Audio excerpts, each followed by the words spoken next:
Welcome back to Business of Politics. We're talking to Mr. Walter Bonavista of Shawarma Shack. Walter, besides yung shawarma, I'm sure may iba ka pa naisip. Did you, from Belgian waffle, diretso ka na ba sa Shawarma Shack or marami ka pang naisip na ibang possibility? How did you get to decide talaga, ito na lang? Yung sa Belgian waffle, hindi kami magke-create ng own brand. Oo. Ano siya eh. Kasi franchise. Oo, franchise.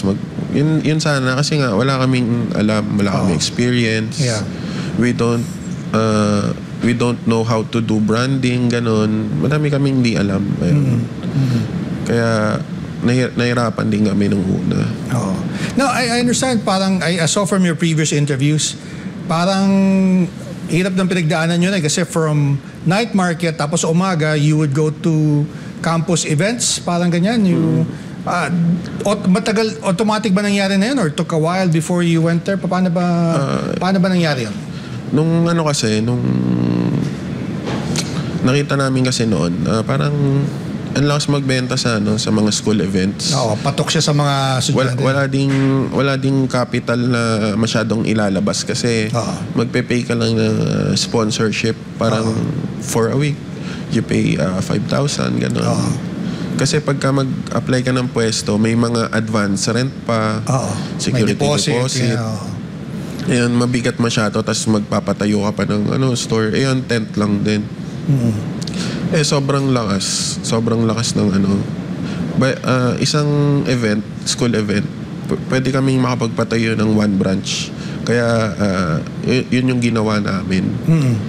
Yun yung nileverage namin yung mga ganon school event. Ngayon kasi parang hindi na uubra sa amin kasi marami na kaming store. Hindi katulad pag yun doon, pagka new player ka, parang gusto ka i-try ng mga estudyante, gano'n. At one point na parang nag-click sa'yo na, oops, okay ito nga na. Because, di ba, at sa parang sinusubok mo pa rin nung umpisa, di ba, na at one point na kailan nag-click sa'yo na, ito pala yung tama nga, because you were doing trial and error din kamo, di ba, na may mga, wala pa yung mga Photoshop nyo kamo, inaalam mo pa yung mga requirements. Kailan nag-click sa isip mo na, pwede nating palakihin to na Nung una pa lang, nung na kumita, parang feeling ko kumikita kami sa night market. Doon pa lang, parang yun na yung goal. Nagkaroon ka na ng parang naging obsessed na ako. Okay. Yun, parang kasi sa pagiging entrepreneur, may point na sobrang kang obsessed na yun lang iniisip mo, gano'n. Yun lang yung ginagawa mo. Parang marami nga nagsasabi, di ba, sa mga yung mga inspirational videos sa mga TikTok, gano'n, or sa Facebook na parang you need to disappear for some time. Parang yun yung nangyari sa akin. Na wala kang kaibigan, gano'n, wala kang pasyal. Ayun, parang siguro within 3 years na focus ka lang. Paano yung process niya? Because you were married, di ba, na already nung nag-start ka. Was it parang equal kayo na wife mo na sa business decisions or parang mas sinusuportahan ka niya o mas sinusuportahan mo siya, or how did it work in the beginning? Mahirap kasi kunwari may decision siya na hindi mo gusto, parang pinagtatalunan nyo muna. Pero at the end of the day, pareho nyo lang naman gustong mag-succeed. Pareho lang gusto nyo. Pareho lang. Siguro dapat give and take din. Pagka may naisip ka na sa tingin mong hindi maganda dun sa sinabi niya, paliwanag mo lang maayos. Kasi napanood ko isang interview mo, parang there was a little bit of tension sa inyong dalawa na parang nag-expand ka sa mall ba or something like that, medyo mas komplikado na yung requirements, and I think your wife was asking you, kikita ba tayo dyan or something like that. Can you recall that story na? Kasi nung ayun nga, na banggit ko na that time obsessed ako sa sa business or sa shawarma, sa Shawarma Shack.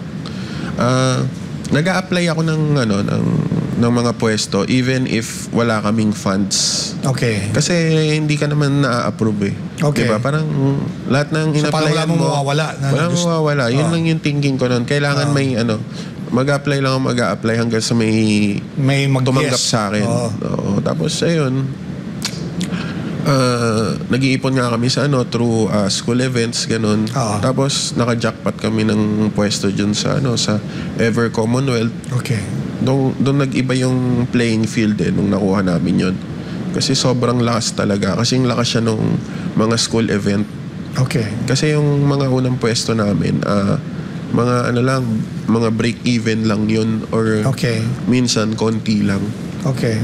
Nung nakuha namin yung pwestong yun, sabi, ito na to.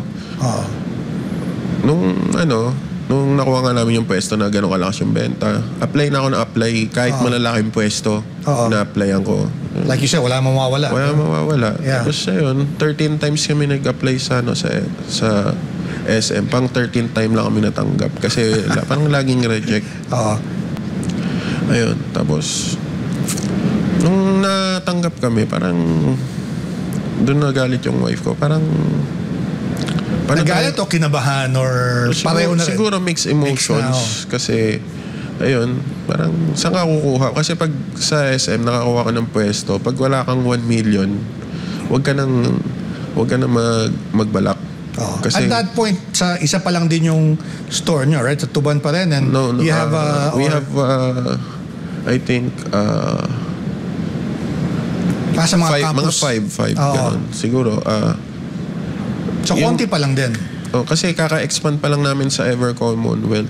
Kasi pag sa mall, ang bayad niyan 6 months deposit, 1 month advance, tapos 1 month construction bond, 8 months of rent yun. Okay. Bawat month kasi ng mall, malaki. Noong time na yun, mga 60,000 yun. Okay. Magkano yun sa 8 months, di ba? Sure. Tapos sa SM naman, malaki construction, tapos may plans pa, tapos magbabayad ka pa ng building permit.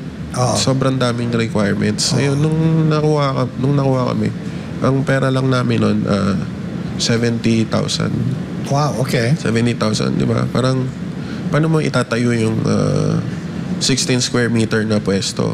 Ayun nga, yung sinabi ko, pag wala kang 1 million, na parang kaya mong pakawalan, huwag ka magtayo sa SM.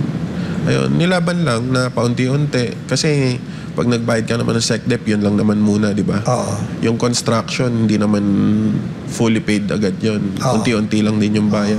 May schedule of payments naman. Tapos hanggang sa natayo. Nung unang buwan namin, first 3 months siguro, sa SM kasi parang pagka hindi ka pa proven brand, ilalagay ka nila sa location na hindi masyado hindi ka magsasucceed. Parang gano'n. Parang magfe-fail ka. Kasi ilalagay nila yung top brand sa sa pinaka-prime spots. So doon ka sa pwesto na hindi nila mapupuan muna. Yung parang, alam mo yun, yung sukatan kung magsusurvival ba o hindi. Okay. Ayun. Tapos, siyempre, nung una, kinakabahan din kami dahil ang nanggaling nga doon, proven and tested na sa mall, nagsarado pa. Kami parang, hindi, wala namang mawawala pera lang naman yung mawawala. Kung mawala to, at least na-try natin. Ayun. Kasi mas risk taker ako kaysa sa wife ko. Ayun, ano ba yan? May parang pinagugutan ka ba yun sa training mo sa sports na or sa nakita mo sa parents mo nung nagninegosyo din sila, or talagang tingin mo parang natural sa yung talagang lalakasan mo lang ang loob na? Siguro natural na na risk taker. Okay. Ang ko lang is pagtatrabahunan ko na lang. Okay. And ayun, obsessed ako na na matuto, ganun. Sure. Nung nag-start nga kami, wala kaming computer. Parang nagagalit yung wife ko kasi bakit ako cellphone ng cellphone? Okay. Akala niya siguro baka nang bababae ako, hindi niya alam na nagre-research ako doon through Facebook. Tinitingnan ko yung mga ibang brands, ano bang ginagawa nila. Okay. Ayun. Kasi pagka wala kang experience, parang ano ka naman nun eh. Copycat ka, di ba? Yeah. Oh. Kokopyahin mo yung best practices ng iba, ganun. Yeah. At that time ba may fallback ka? I mean, I know you said parang tinapangan mo na lang, pero I'm sure yung haka-academics mo medyo think na Wala. ano yung Walang fallback kasi Wala. ayun, parang siguro no choice na rin kami. Okay. Kaya na-bless din siguro or napagtrabaho na ng maayos. Ayun, parang wala nang ibang pupuntahan kasi ayun, pag nalugi siguro doon, wala na naman ulit. Start na lang. How did you convince your capital, wife na to trust you na dahil nga syempre it's a big leap, di ba? Na sabi mo. Ano naman kami, lagi naman kaming ganun. Hindi ko siya mako-convince. Papatunayan ko na lang na parang tama yung namin, yung ginawa. Parang gagawin ko na kaagad. Oo. Tapos may pagtatalo. Oo. May pagtatalo. Tapos hayaan ko lang. Parang sige, magtalo lang tayo. Ganon. Tapos pagka maganda yung result, di tatahimik na siya, di ba? Ikaw din, I'm sure, nakikinig ka rin kahit nagtatalo kayo, right? Nakikinig. Parang lang, ganun talaga part ng process yun. Yeah. Kasi nga, siguro natatakot lang din siya para sa akin. Kasi baka padalos-dalos ako. Kasi yun siguro yung mali sa akin nung una, padalos-dalos lang din ako. Okay. All right. We'll be right back with Walter Bonavista of Shawarma Shack. This is Business Politics. Please stay tuned.